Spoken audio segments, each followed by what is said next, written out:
The Alps, towering, majestic peaks stretching across Europe, have long been a natural wonder and formidable barrier. But beneath their serene beauty lies a history stained with conflict.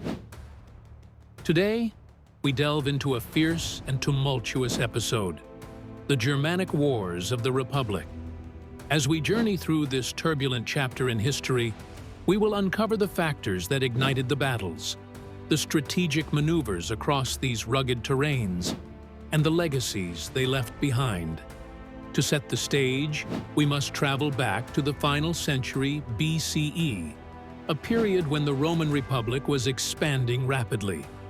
Territorial ambition clashed against the looming presence of the Germanic tribes north of the Alps, whose resistance posed a significant threat to Rome's burgeoning power.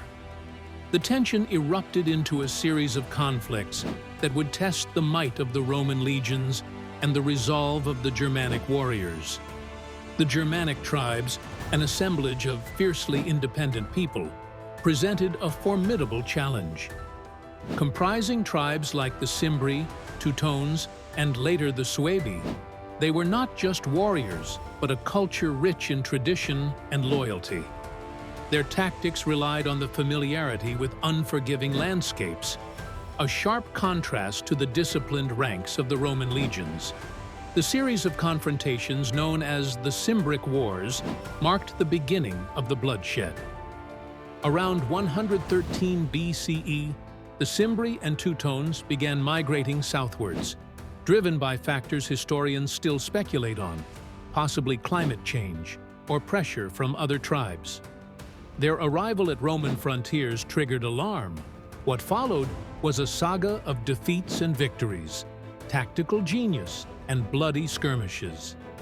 Roman forces initially met with several setbacks. The Battle of Arausio in 105 BCE witnessed a catastrophic Roman defeat, with thousands of Roman soldiers perishing. Such losses questioned the invincibility of Roman might. However, adversity often breeds resilience, and Rome, known for adapting its strategies, would not remain vulnerable for long. Enter Gaius Marius, a military mastermind and innovator. Rising during this crisis, Marius reformed the Roman army, introducing a professional standing force and enacting tactical innovations. These adaptations would soon be tested. The battles of Aquae Sextiae and Vercelli in 102 and 101 BCE, respectively, marked a turning point. Under Marius's command, the Romans decimated the Teutones and Cimbri, forever altering the balance of power. These victories weren't just military triumphs, but assertions of Roman dominance, making the northern tribes wary and forcing them to retreat. Yet, the peace was fragile. As history unfolded into the 1st century BCE, new Germanic threats emerged along the Alpine frontier. The ever-expanding Roman footprint collided with the ambitions of the Suebi, led by the charismatic King Ariovistus. Unlike his predecessors, Ariovistus engaged the Roman army with keen political acumen, attempting to forge alliances with Gaulish tribes.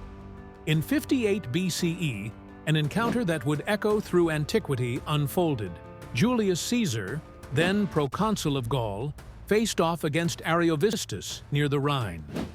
Caesar, an astute military and political tactician, realized that Rome could not peacefully coexist with a powerful Germanic presence menacing its territories. The ensuing battle saw Roman ingenuity and the disciplined strength of Caesar's legions overpower the Suebi. Ariovistus was defeated, his forces scattered, reinforcing Roman control in Gaul. Through these bloody encounters, the Alps became not just a physical barrier, but a strategic and symbolic frontier. For the Germanic tribes, they were a sacred homeland to defend. For the Romans, a gateway to secure domination over the wider European landscape.